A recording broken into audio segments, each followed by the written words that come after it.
कीजिए, रक्षा कीजिए।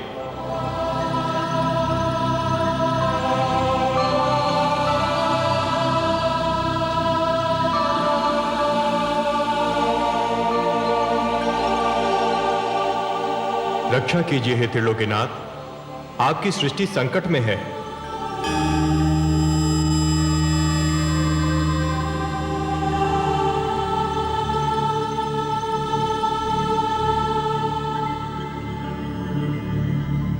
हे विश्वेश्वर, सागर मंथन से जीवनदायक अमृत के स्थान पर प्राणघातक विष निकला है। सृष्टि में हाहाकार मचा है।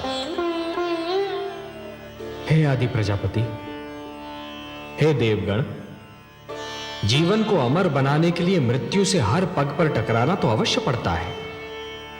इसी संघर्ष में तो जीवन का सौंदर्य निहित है।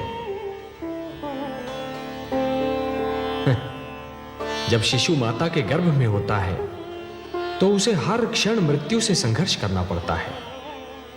शिशु के जन्म से पूर्व माता भी जीवन और मृत्यु के इसी संघर्ष का अनुभव करती है, परंतु जैसे ही शिशु का जन्म होता है, समस्त सृष्टि मुस्कुराती है।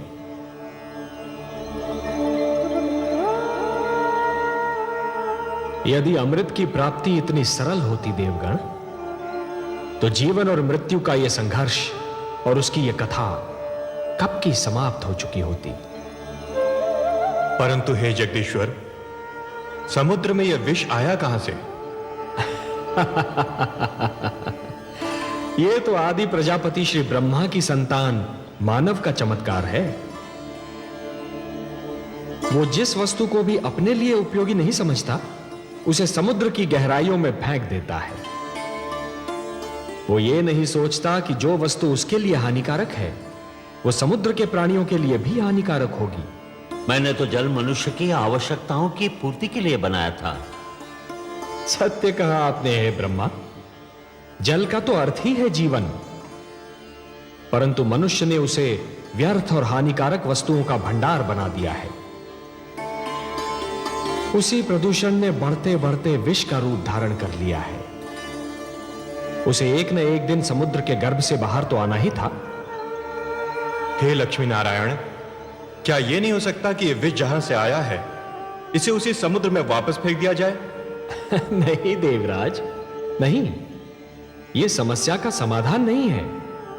यह तो समस्या से भागने का एक असफल प्रयत्न है। यदि इस विष को पुनः समुद्र के गर्भ में फेंक दिया गया तो वह दृष्टि से ओझल अवश्य हो जाएगा, पर उसके अस्तित्व का अंत नहीं होगा। वो कल फिर समुद्र के गर्भ से बाहर निकलेगा, किसी और पीढ़ी के लिए संकट बनेगा। देवराज, संकट का समाधान अगली पीढ़ी के लिए छोड़ देना स्वार्थ है, कुनीति है।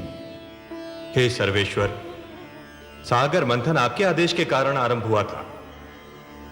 अमृत की प्राप्ति हमारे लिए नितांत आवश्यक है, परंतु इस विष के कारण मंथन स्थगित हो चुका है।